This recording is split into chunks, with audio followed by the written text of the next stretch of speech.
For the past 2 years, a serial killer has been attacking pet cats in Britain, leaving behind him a trail of fear and mistrust. This story contains details some readers may find distressing. Exactly what happened to Chantal's black and white cat, Scooter, is a mystery. The last time she saw her, they were in her kitchen on a warm, still night this summer. Scooter was sitting on a stool watching as Chantal marched around the house to increase her step count before bed. The next morning, she had disappeared. As Chantal searched the street outside, a neighbor came over to say he had found Scooter at 1 a.m. She had been lying dead on the pavement outside his house. He thought she could have been hit by a car, even though there was never much traffic in their residential street. He told Chantal he had gone inside to find a blanket to cover the body. When he returned, it had disappeared. He assumed foxes had taken it. But later that day, another neighbor approached Chantal to tell her she had also found Scooter. This time the dead cat had been seen at 5:30 am on the neighbor's front lawn. Scooter had been laid out as if she was stretching, except her tail had been removed with a clean cut and she had been sliced open from head to abdomen. Her entrails had been pulled out and laid beside her on the grass. The second neighbor had called the local council to take the body away, so Chantal didn't see it with her own eyes. But she was sure of one thing: Scooter's death was not an accident. Chantal had read stories about a cat killer operating around the M25, a motorway that forms an outer ring road around London. She didn't think her own cats would be in danger in her home in St Leonards-on-Sea, 70 miles away on Britain's south coast. "I didn't think to lock my cats up at night, but if I had, Scooter would still be alive," she says. She and her husband are now thinking about moving to a new house where they can secure the garden to prevent their other cat getting out. "I've had a couple of miscarriages and that was easier to deal with than this because that was meant to be," says Chantal. "I've never been jittery in my entire life, and now he's messed up the tranquility we had." The person Chantal thinks is responsible for Scooter's death is a prolific cat killer who has been operating in Britain since 2015. During that time he, and police are sure the killer is a man, has butchered more than 370 animals, mostly pet cats, but also foxes, rabbits and possibly a wild baby owl. The first reported victims were clustered around Croydon in South London, so the press named him the Croydon Cat Killer. But killings were later reported all around London, prompting a second nickname, the M25 Cat Killer. In fact, his hunting ground has spread even further than this, to the Isle of Wight, Kent, Birmingham, Wirral, and Sheffield. In early June, a small group of people gathered in a Quaker meeting hall in Croydon by the side of a busy roundabout. As the traffic hummed and beeped outside, the group listened to a harpist and lit candles on a table adorned with a large photograph of a tabby cat with a white tummy. They were there to commemorate the animal victims, joining together to sing the hymn All Things Bright and Beautiful and to recite poems about grief. "Love will solve this," was the reassurance given by the organizer, a 46-year-old local animal activist with the striking name, Boudica Rising. Over the past 2 years, Rising and her partner, 52-year-old Tony Jenkins, have been the central characters in the hunt to catch the cat killer, real-life pet detectives. Originally from South Africa, Rising is a self-described mad cat lady who has been involved in animal rescue since arriving in Britain in 1994. When she and fellow animal lover, Tony, became a couple 5 years ago, they set up their own animal protection charity named after their neighborhood, the South Norwood Animal Rescue and Liberty, or SNARL. In 2015, as reports filtered in of pet and fox deaths in South London, Boudica and Tony first wondered whether a gang was responsible. The previous work I've done has been around animal crush videos, which is sexually motivated animal torture, says Boudica, referring to the market on the dark web for graphic videos of live animals being crushed to death. But as time went on we realized we were probably dealing with a serial killer, she says. Boudica and Tony are now officially collaborating with the Metropolitan Police in Croydon, who have set up a special task force named Operation Takai. The operation name was generated randomly and happens to be the name of a near-extinct, flightless bird in New Zealand. It was Snarl who persuaded the police to get involved, providing details of killings and speaking out at a 2015 Croydon community meeting attended by the then head of the Metropolitan Police, Sir Bernard Hogan Howe. "I understand some people may scoff at this," says the man running the operation, Det Sergeant Andy Collin. "But the loss that owners are feeling is very real." Snarl now operates a triage service for the police. They urge anyone who has found a body to call them first, as they have a checklist to establish which deaths were caused by the killer, and which were caused by road accidents or other acts of cruelty. When a victim is found, they help secure the crime scene, check the animal's microchip and scour the ground for evidence. In some cases, like that of Chantal's cat Scooter, they arrive too late and the bodies have already been removed by the council. But when they can retrieve remains, Snarl has helped pay for postmortems to confirm the cats were killed by the same person. "It's important for us to deal with the cases that are clearly linked," says Andy Collin. "It's quite possible other people have got on the bandwagon, copycats if you like." Snarl's work has helped to build up a picture of the killer's methods. He strikes mainly at night in residential areas, often luring his victims with pet food, crab sticks or raw chicken. He kills them quickly with some sort of blunt force, then waits at least half an hour for their blood to coagulate before mutilating their bodies.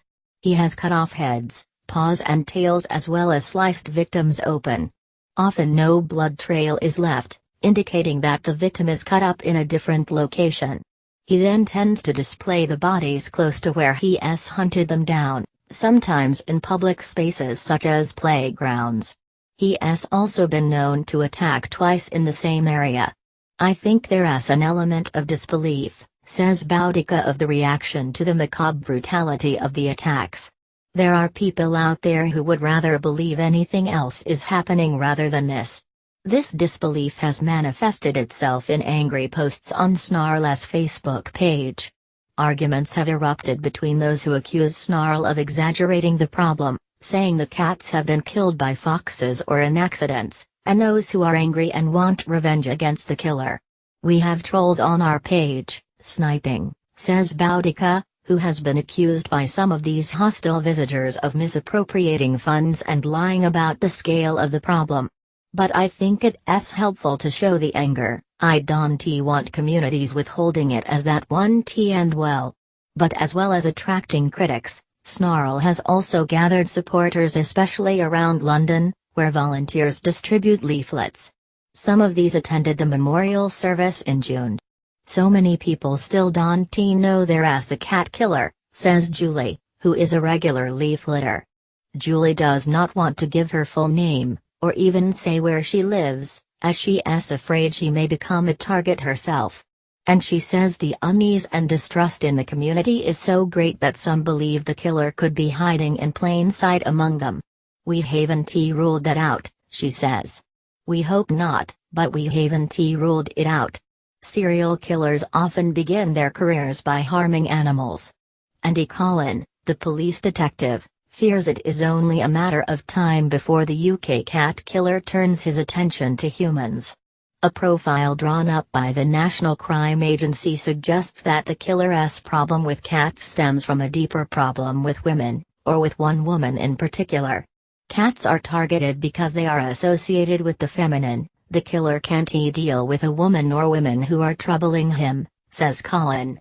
"The concern we have is that if it isn't a particular person, who will be at some risk eventually, then at some stage he'll escalate or feel brave enough to move on to vulnerable women and girls, either elderly or very young women." Collin says that, if caught, the killer will probably be charged with criminal damage, though he is hoping to prosecute for other, more serious offenses. "If an animal is dispatched humanely, then you haven't necessarily got a cruelty offense," says Collin. The charge of outraging public decency could cover the psychological harm inflicted. By his own admission, The detective is massively frustrated by his inability to catch the killer.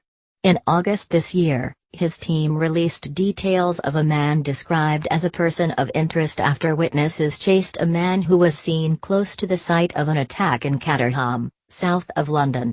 There was also a second possible sighting in nearby Orpington. He was described as a man in his 40s, with short brown hair, dressed in dark clothing with possible acne scarring to his face, wearing a headlamp or carrying a torch. It's promising, but it's not something I would put a lot of money on, says Colin. The fact that the majority of attacks have taken place in quiet resident areas hasn't helped him. We're always told we live in the most covered CCTV society in the world, says Colin. But when you go into suburban streets, while there might be cameras, people concentrate them on their own properties.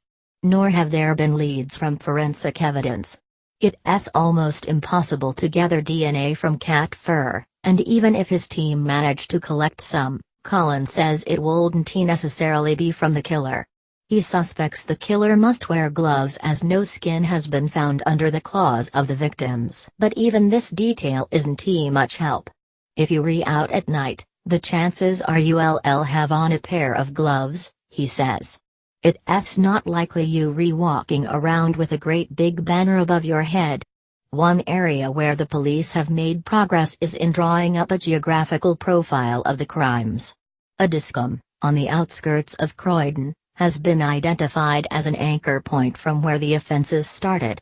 The suburb, like many in which the killer has struck, has a run of secluded paths and alleyways behind its terraced houses, making it easy for someone to enter and leave gardens unnoticed and slip away into the night.